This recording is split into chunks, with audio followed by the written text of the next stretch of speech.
Men, if you are interested in improving your sexual health, if you want bigger, stronger erections, if you want stronger, more pleasurable orgasms, or you just don't want to have bodily function decline, this workout is going to help with all of that and more.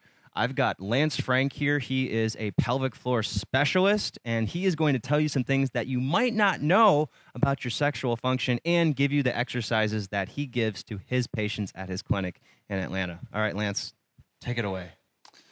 So for general fitness and incorporating pelvic floor strength into our general fitness routine, the first thing that we want to do is be able to isolate what exactly we're talking about when we're talking about pelvic floor mobility. So the first place that I always start with people is working on isolating the pelvic floor and then combining the pelvic floor with our breath. So first, the diaphragm and the pelvic floor, they move in tandem with one another, the muscle that helps us breathe. So when we take a big breath in, the ribs are going to inflate kind of like an umbrella expanding, and then you're going to think about breathing all of that air down into the pelvis. And then on the exhale, the ribs should kind of recoil, the belly should flatten. You're going to take another big breath in, inhale, expand through the ribs, expand through the belly, try to breathe all that air down into the pelvis. So this is just specifically diaphragmatic breathing.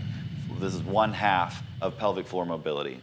So we're going to pause the breath work for a second. Just think about pelvic floor muscles specifically. So when we take a big breath in, the pelvic floor should expand outward, kind of like a mouth yawning or a flower blooming or a jellyfish expanding. The external anal sphincter should literally expand. So when you take a big breath in, you're thinking about generating all that pressure and pushing it down into the pelvis. So we're going to practice that pelvic floor movement specifically.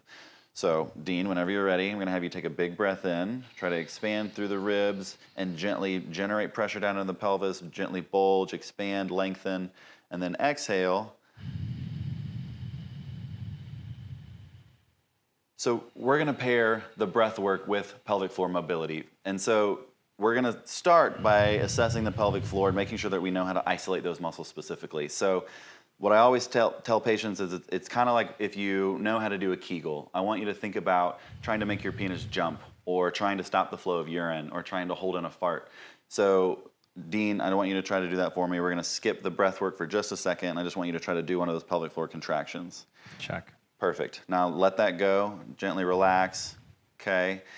Some common compensations in this, people are going to try to over-recruit their abdomen or over-recruit the inner thighs or the glutes. I want you to think about only using the muscles as if you're sitting on a bike seat. So I want you to do one of those contractions again and really try to isolate just the pelvic floor. So you're going to try to do a contraction, try to stop the flow of urine, try to hold in a fart, try to lift your testicles up off the ground, and then relax that. And this muscle it's like the gooch muscle. Right. So if you're thinking about the space between the testicles and the anus, or the gooch, or the taint, that's the part of the body that you should feel kind of tighten and pull up and in. So now we're going to do the exact opposite of that, or what I call a pelvic drop or a pelvic bulge. So you're going to think about the external anal sphincter widening. Imagery cues are helpful, so you want to think about it widening like a mouth yawning, or a flower blooming, or a jellyfish kind of billowing out. So I always tell patients it's helpful to start in a contraction or a squeeze so that you can feel what muscles should be moving. So go ahead and do one of those contractions, try to pull the penis up and in. Now you're going to let that go, let that contraction go, and gently try to push it out even further. Do a gentle bulge like you're trying to pass gas, trying to widen the sit bones. Now do another squeeze, try to pull up and in, try to tighten the sphincter. Now let that go and gently bulge and lengthen, try to widen down and out like you're passing gas. Good.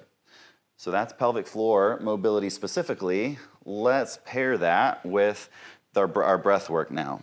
So as we inhale, the diaphragm should drop down and the pelvic floor should also drop down. So with a big inhale, the ribs should expand and the pelvic floor should gently be bulging at the same time.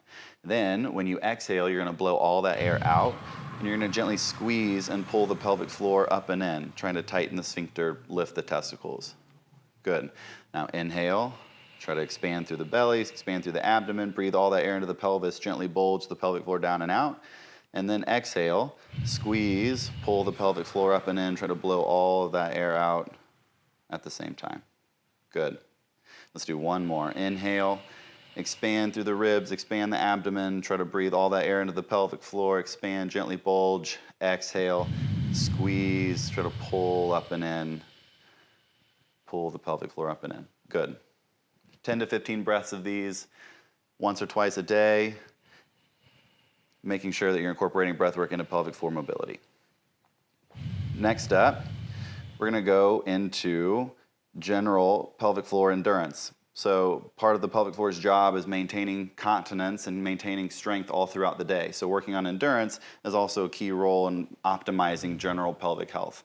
So this exercise specifically is essentially the same thing, except on the exhale, rather than going right into an inhale, you're going to hold that contraction for as long as you can.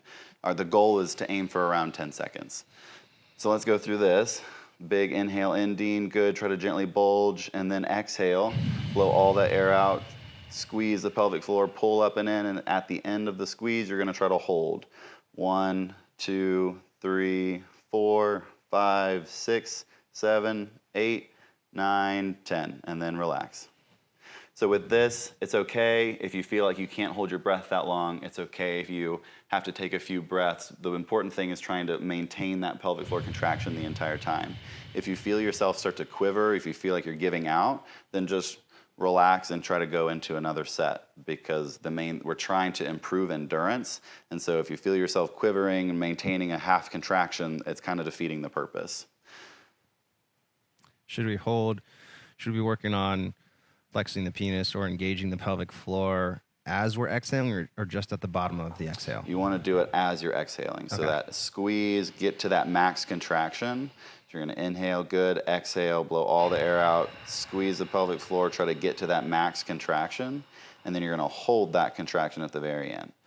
1, 2, 3, 4, 5, 6, 7, 8, 9, 10, and then relax. Can we use this as a warm-up for sex? Yeah, absolutely. Priming the pelvic floor muscles to help improve blood flow, to help improve strength, just generally warm up the tissues is a great idea. Cool. Okay, so these are pelvic floor specific exercises. So we went through the full mobility sequence, and then we went into the endurance holds. So now we're going to incorporate this into larger full body exercises. So first up, we're going to incorporate this into squats, some of my favorites.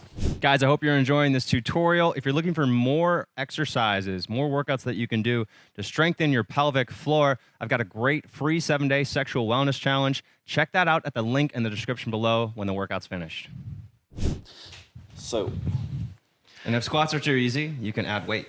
You can add weight. You can do this under a barbell. You can do this with a kettlebell and a front squat, or a front rack squat with dumbbells. Whatever you have to advance the squat is completely okay. The important thing is just incorporating the breath work with the pelvic floor contraction. So as you go down, you're going to think about inhaling, and then exhale, squeeze, pull the pelvic floor up and in on the way up. Good. Inhale down. Good. Exhale, squeeze, pull the pelvic floor up and in. Let's do one more. Inhale down. Excellent. Exhale, squeeze, pull the pelvic floor up and in. 10 to 15 reps within one set, once or twice a day, every day for the first few weeks. Incorporate this into your general fitness routine. Yeah, and it sounds like you can incorporate this into your other workouts. You just have to do kind of the priming pelvic floor activation and release at the beginning. Right. Priming the pelvic floor to mobilize with our breath, and then incorporating that mobility sequence into other exercises whenever you're going through the natural inhale-exhale sequence is completely fine. Okay, so we just did squats. Next up, one of my favorites are just basic lunges. So you're gonna get in a lunge position, chest up nice and tall. Same breathing sequence, same pelvic floor contraction sequence. So on the inhale, or you're gonna drop down on the lunge, exhale, squeeze, pull the pelvic floor up and in on the way up.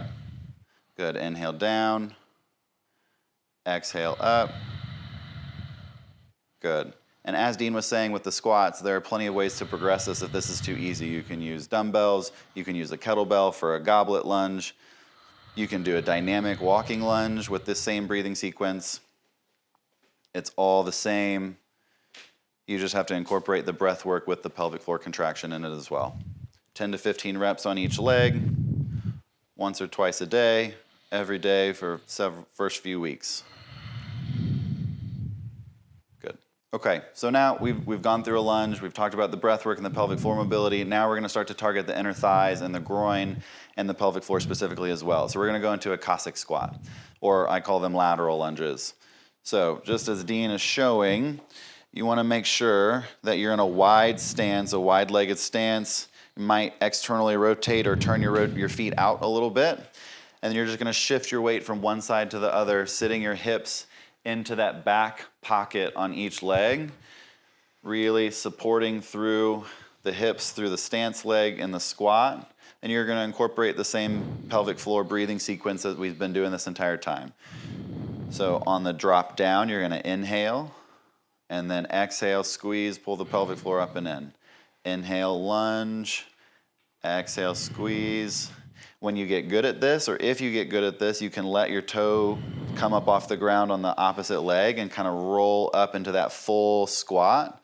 And again, incorporate the pelvic floor contraction and squeeze with this sequence. And again, progressions of this might include a goblet kettlebell with a front rack, or you could do this with a barbell to do lateral lunges. You could hold dumbbells down below. All of these are appropriate progressions. Again, 10 to 15 reps on each side, once or twice a day, every day for the first few weeks, until you start to see some sort of improvement with sexual health. This is also really good for squats. So these are just some examples of full body exercises, and it sounds like as long as we're incorporating that pelvic floor element, then it can be effective. So what are some other ways that you can incorporate pelvic floor training? What other workouts can you use with it? Right. So, I mean, any fitness routine that you're doing, these pelvic floor specific exercises can be incorporated into. I do this with my own fitness routine. I make sure that I'm concentrating on pelvic floor mobility with all of these larger movements. But also, you already do a lot of strength work within your Manflow yoga community and your programming exercises. So this would be a perfect way to implement all of this into that as well. So who are the people who are most at risk for having decreased pelvic floor strength? So the older age population, 50, 60, 70 plus, as we age, generally our muscles are going to start to atrophy and weaken anyway. Mm-hmm. So the older population is generally more at risk for decreased strength and weakness in the pelvic floor specifically. Got it. So you could have been active for decades and decades, but just because you're getting older, you're losing muscle, it's possible that you are now having issues where you didn't before. Absolutely. Got it. Awesome. All right. Thank you for that info. Guys, if you don't already, go follow Lance now. He's on Instagram and TikTok and YouTube at Lance in Your Pants. Like this video if you liked it. Leave a comment if you have some feedback, or you want to see Lance back in other videos. Subscribe so you don't miss out. And if you're looking for more workouts to help your sexual wellness, we actually have a free 7-day sexual wellness challenge. You can sign up for that at the link in the description below. And if you want to get going on my first workout for increasing testosterone, then check out this one right here. Click it, give it a watch. Enjoy.